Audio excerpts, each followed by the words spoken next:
The screech of metal wheels against cold steel tracks echoes through the darkness as another train pulls into the station. But this is no ordinary passenger service, and these are no ordinary travelers. The year is 1942, and across Nazi-occupied Europe, a vast transportation network is operating with terrifying efficiency. Its cargo is not goods or supplies for the war effort, but human beings destined for annihilation.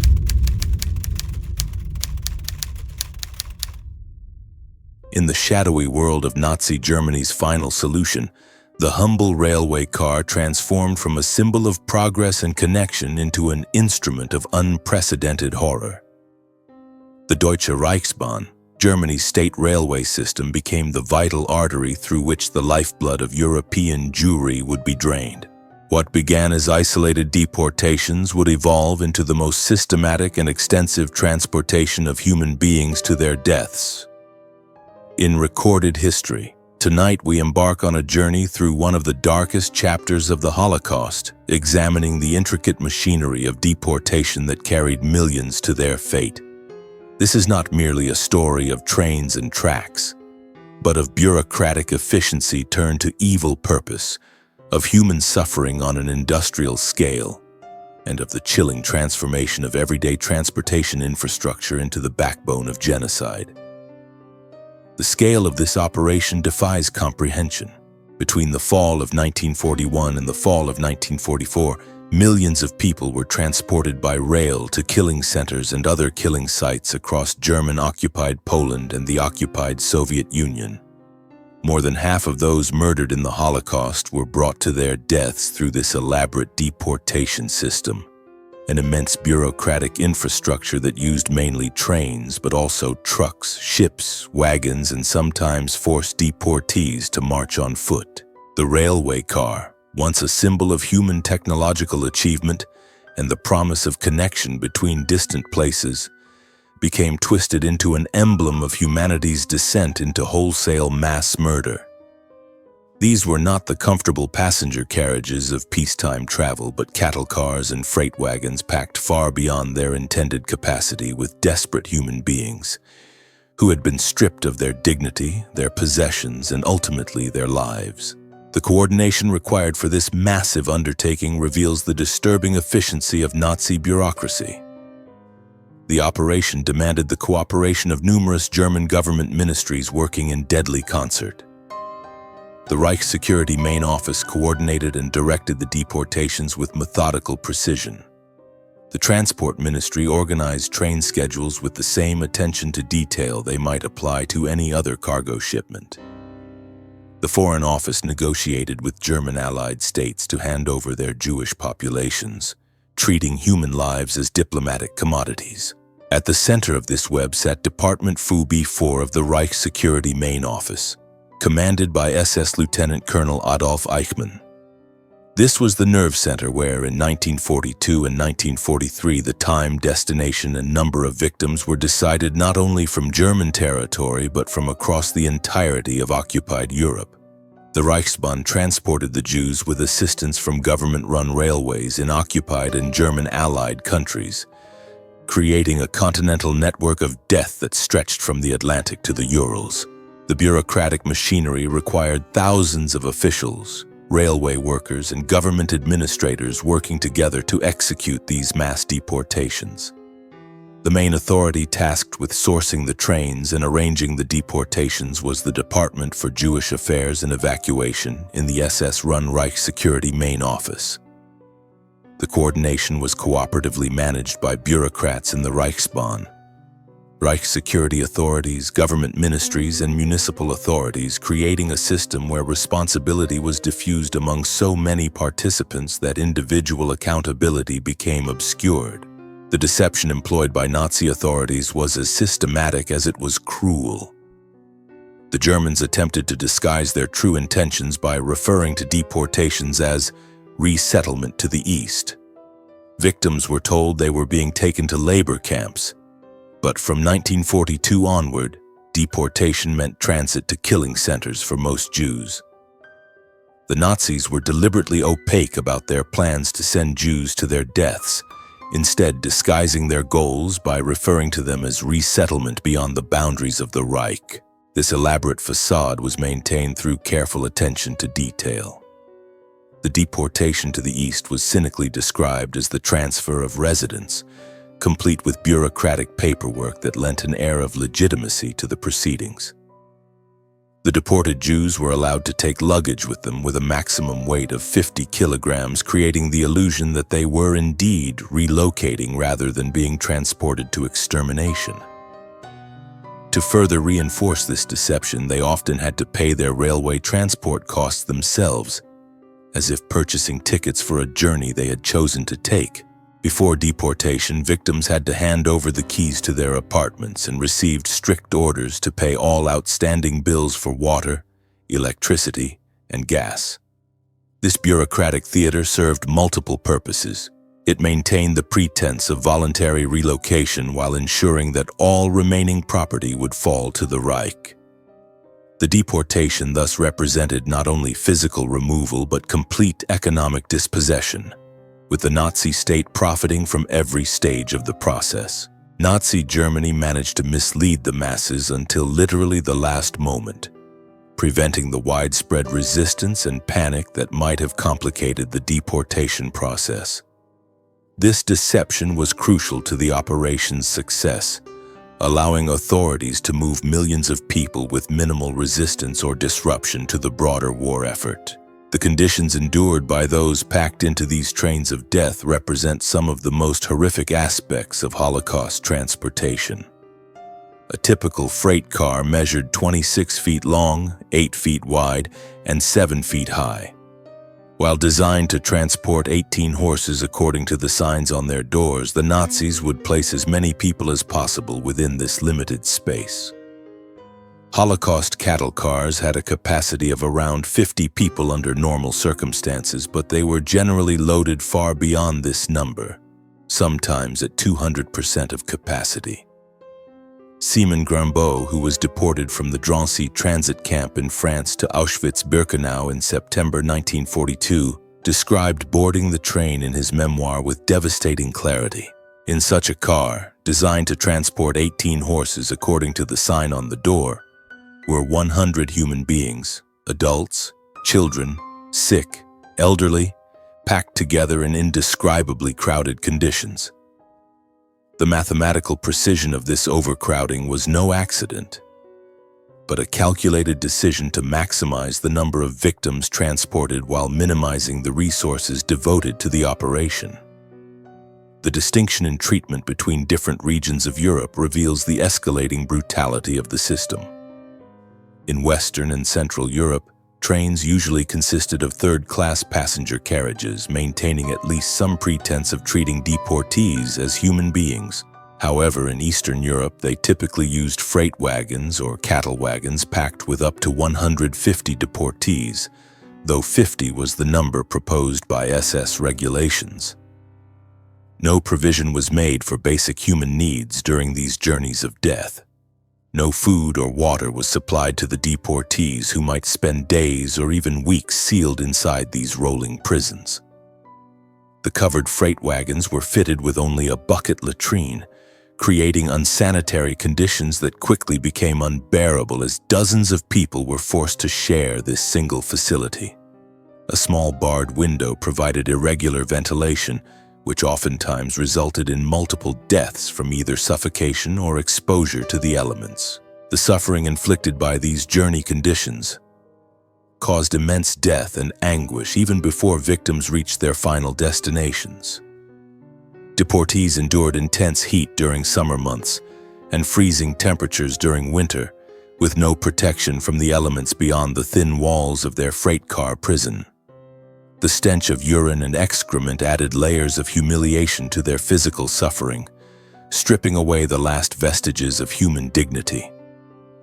Many deportees perished in the railroad cars themselves, succumbing to suffocation, ferocious thirst, or utter exhaustion long before the trains reached the killing centers.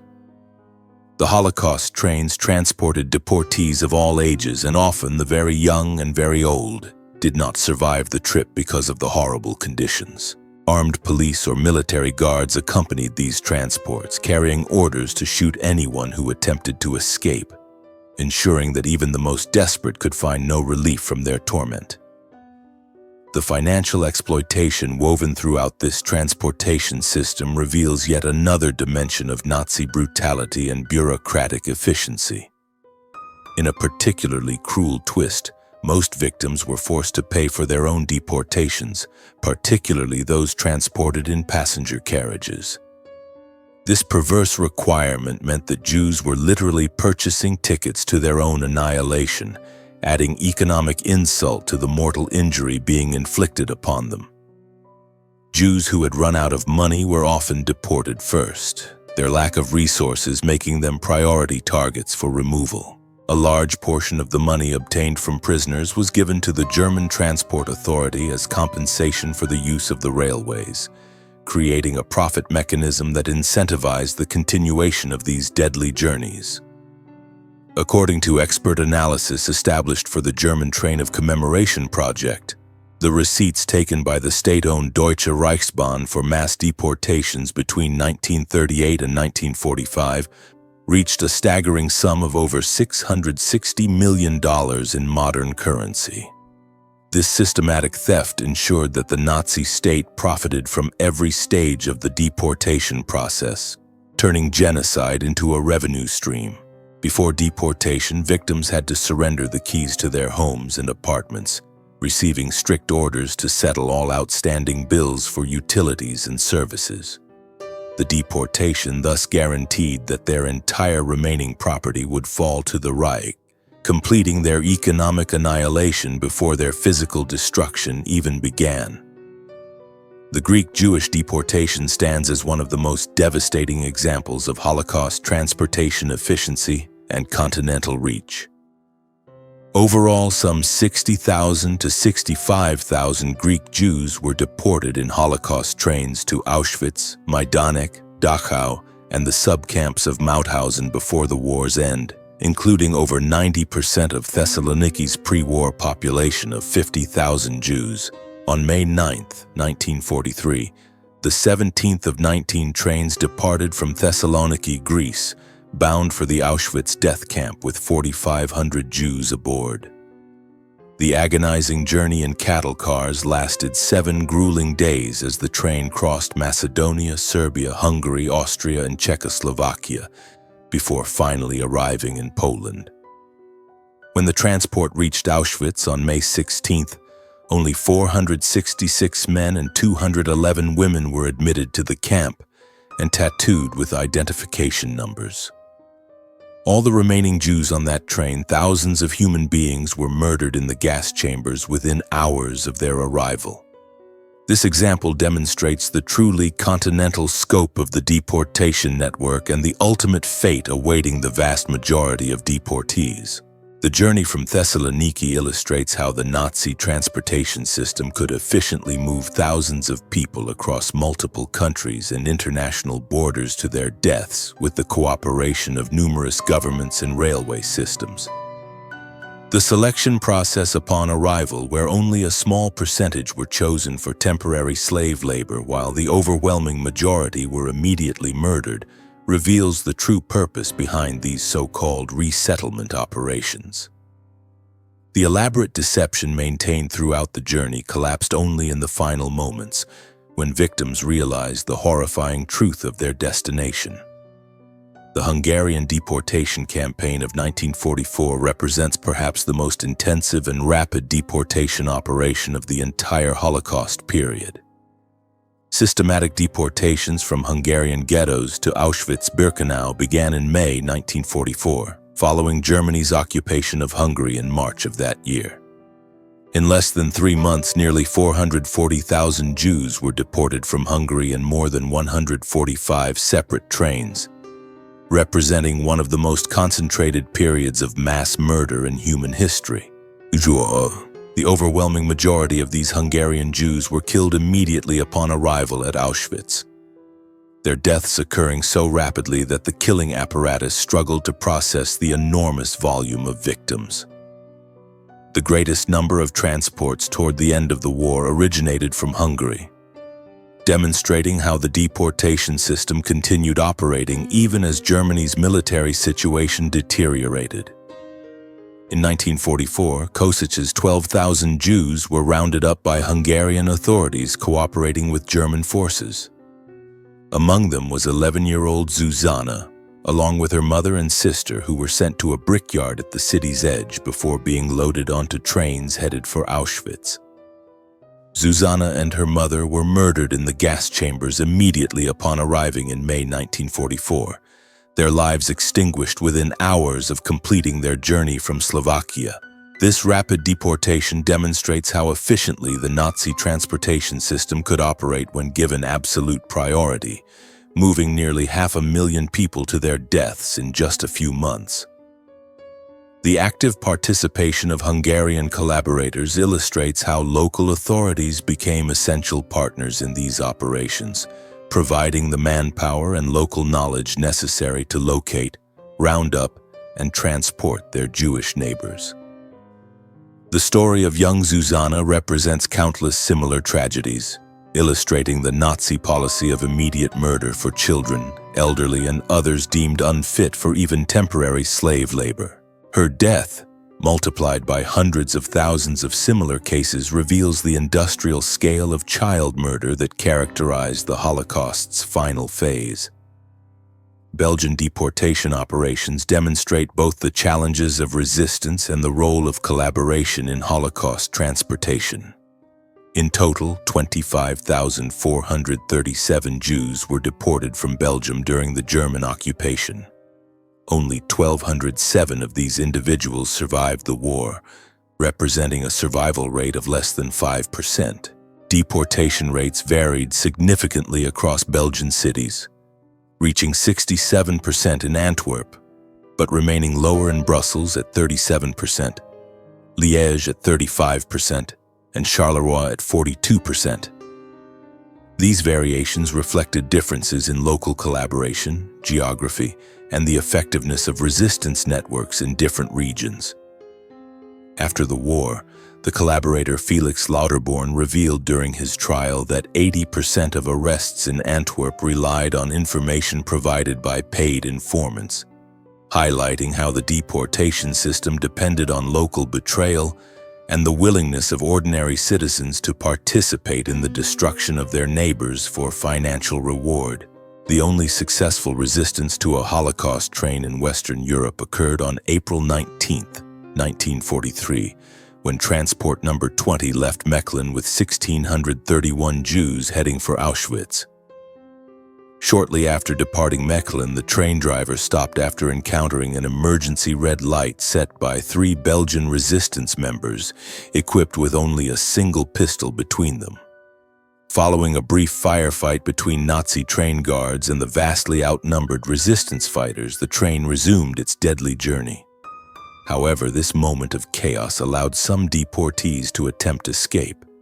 Of the 233 people who tried to flee, 26 were shot on the spot by guards. 89 were recaptured and 118 managed to escape to freedom.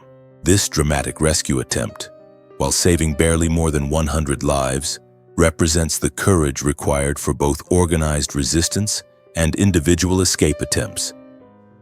It also demonstrates how heavily guarded and difficult to stop these transports were, requiring tremendous bravery from resistors who faced almost certain death if captured. The evolution and logistics of the deportation system reveal the calculated efficiency that characterized Nazi genocide implementation.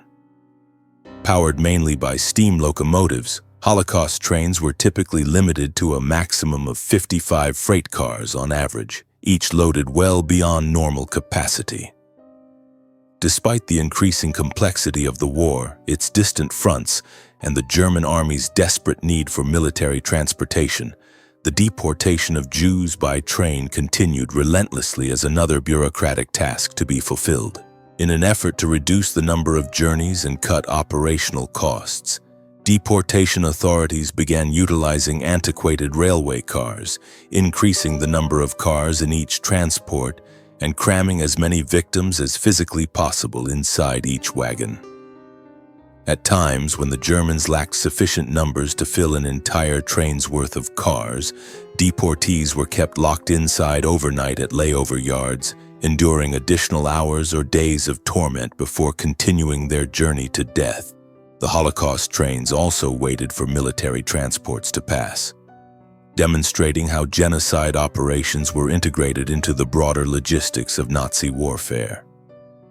The killing centers were deliberately constructed in semi-rural isolated areas, hidden from public view yet strategically located near major railroad lines. This positioning allowed trains to transport hundreds of thousands of people to the killing sites while maintaining the secrecy essential to the operation's continuation. The French deportation system reveals how thoroughly the Nazi transportation network penetrated Western Europe. The transit camp at Drancy, located northeast of Paris, served as the primary collection point for Jews throughout France before their deportation to Auschwitz. Between March 1942 and August 1944, approximately 75,000 Jews were deported from France in 76 convoys, with Drancy serving as the departure point for 67 of these transports. The Drancy camp functioned as a carefully orchestrated staging area where victims were processed, registered, and prepared for transport. Families were separated based on perceived labor value, with men, women, and children often placed in different cars of the same train. The psychological torture of this separation added another layer of cruelty to an already horrific process, as parents were forced to watch their children disappear into different wagons, not knowing they would never see them again. French rail workers, many of whom were initially unaware of the train's true purpose, gradually began to understand the reality of their participation in mass murder. Some courageously attempted sabotage or provided warnings to potential victims, while others continued their duties under German supervision. The moral complexity faced by these railway employees illustrates how the deportation system forced ordinary citizens to become complicit in genocide, whether through active participation or passive acceptance. The deportation of Dutch Jewry demonstrates the efficiency with which the Nazi system could operate even in densely populated areas with limited transportation infrastructure. From the Westerbork transit camp in the Netherlands, 103 trains departed for various concentration and extermination camps between July 1942 and September 1944. Of the approximately 107,000 Dutch Jews deported during this period, fewer than 5,000 survived the war. The journey from Westerbork to Auschwitz typically took 3 days, during which deportees experienced the same horrific conditions that characterized Holocaust trains throughout Europe. Dutch resistance efforts to interfere with these deportations proved largely ineffective, partly due to the flat geography that offered few hiding places and the efficient Dutch railway system that the Germans had taken over virtually intact. Among the Dutch deportees was 15-year-old Anne Frank, whose family had hidden in Amsterdam for over 2 years before their arrest in August 1944. Anne, her sister Margot, and their mother Edith were transported from Westerbork to Auschwitz on what would be the last train to leave the camp. This transport, carrying over 1,000 people, arrived at Auschwitz in September 1944, where Anne and Margot were later selected for transfer to Bergen-Belsen, where both sisters died of typhus in early 1945. The systematic deportation from Italy presents a different pattern, as Italian authorities initially resisted German pressure to surrender their Jewish population. However, following Italy's surrender to the Allies in September 1943 and the subsequent German occupation of northern and central Italy, deportations began in earnest. From the Fossoli di Carpi transit camp near Modena, trains departed regularly for Auschwitz and other killing centers. Italian deportations were characterized by the active participation of fascist militia and local collaborators who helped identify and round up Jewish families. The relatively small Jewish population of Italy, approximately 45,000 people, meant that deportations could be conducted with fewer trains, but no less brutality. Many Italian Jews had lived in their communities for generations, making their betrayal by neighbors and local officials particularly traumatic.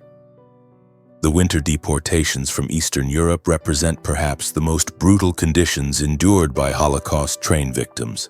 In Poland, Czechoslovakia, and the occupied Soviet territories, temperatures could drop to -20 degrees Fahrenheit or lower, turning the unheated freight cars into freezing death traps.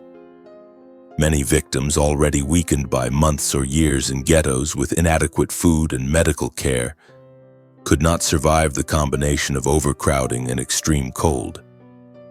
The Warsaw ghetto deportations during the summer of 1942 illustrate the industrial scale of the operation at its peak efficiency. Between July and September 1942, approximately 300,000 Jews were transported from Warsaw to the Treblinka extermination camp in freight trains that departed almost daily. The journey to Treblinka took only a few hours, but the cars were so overcrowded and the conditions so severe that many victims died before reaching their destination. These Warsaw transports were characterized by scenes of absolute desperation as families were torn apart during the selection process at the Umschlagplatz, the deportation square. Parents threw their children from moving trains, hoping against hope that someone might save them, while others committed suicide rather than face the unknown horror awaiting them at journey's end. The efficiency of this operation meant that an entire community of hundreds of thousands of people could be virtually eliminated in a matter of months. The role of ordinary railway workers in the deportation system reveals the broad complicity required for genocide on this scale. Locomotive engineers, conductors, station masters, and maintenance workers all played essential roles in keeping the trains of death running on schedule. Many claimed after the war that they were simply following orders or were unaware of the train's ultimate purpose, but the systematic nature of these operations made willful ignorance increasingly difficult to maintain.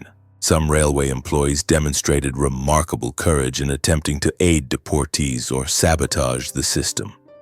In Poland, railway workers occasionally threw bread into the cars or opened doors slightly to provide better ventilation, risking severe punishment or death for these small acts of humanity. Others provided intelligence to resistance groups about train schedules and routes, enabling limited rescue operations or escape attempts.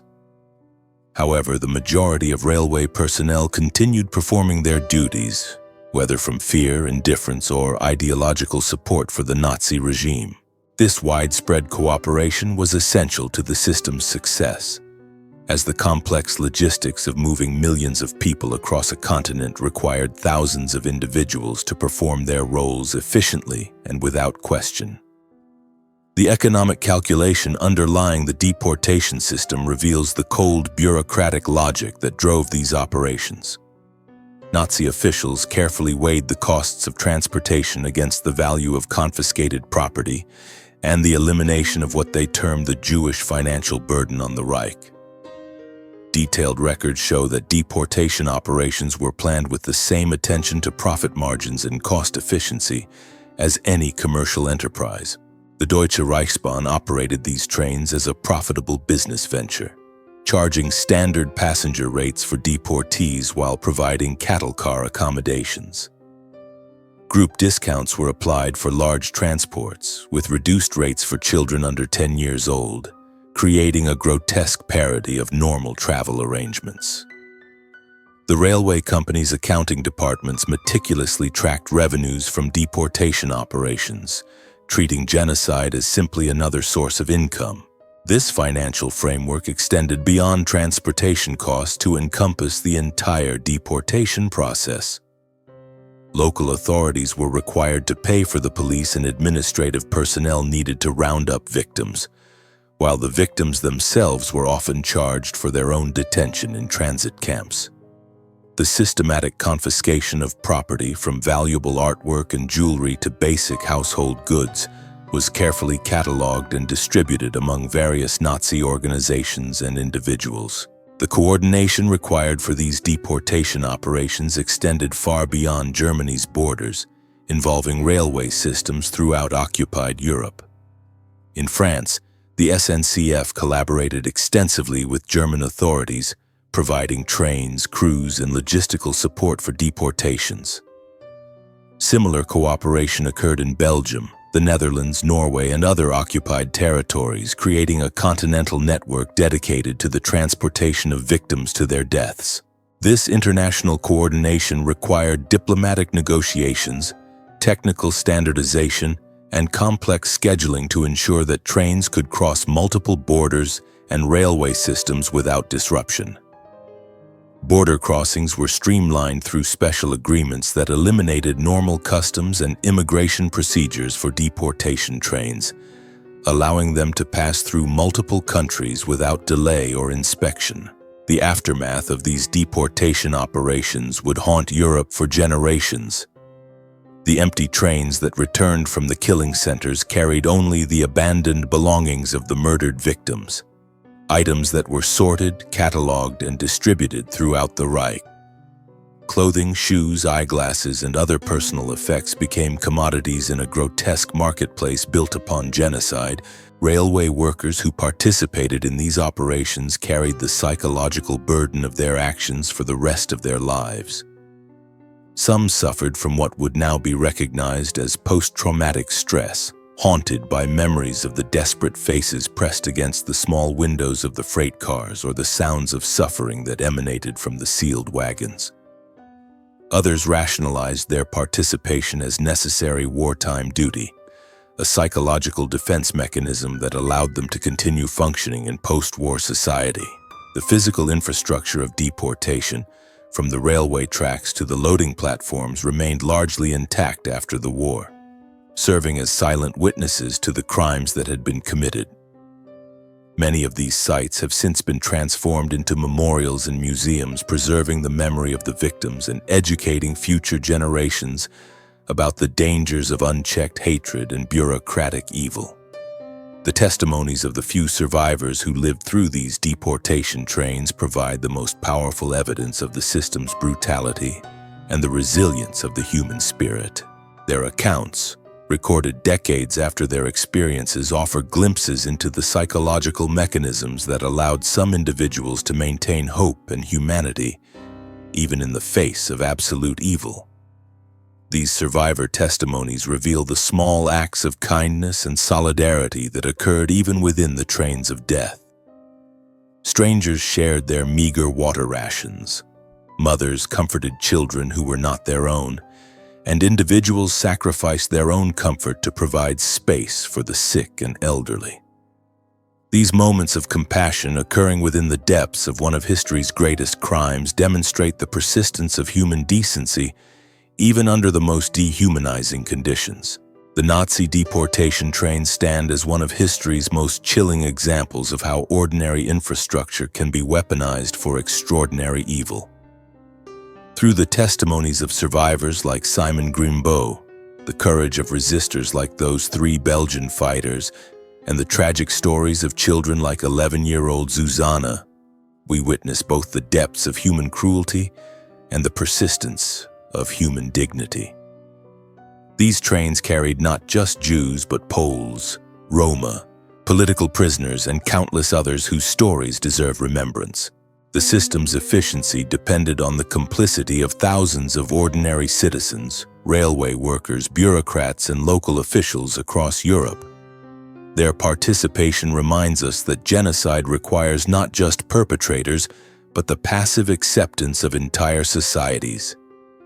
The Deutsche Reichsbahn's meticulous records, the survivors' testimonies, and the physical evidence left behind provide irrefutable documentation of these crimes.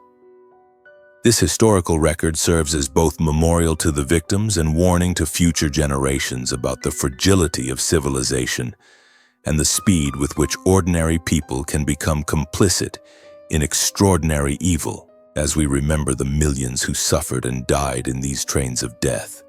We honor their memory by refusing to forget, by teaching future generations, and by remaining vigilant against the forces of hatred and dehumanization that made such atrocities possible.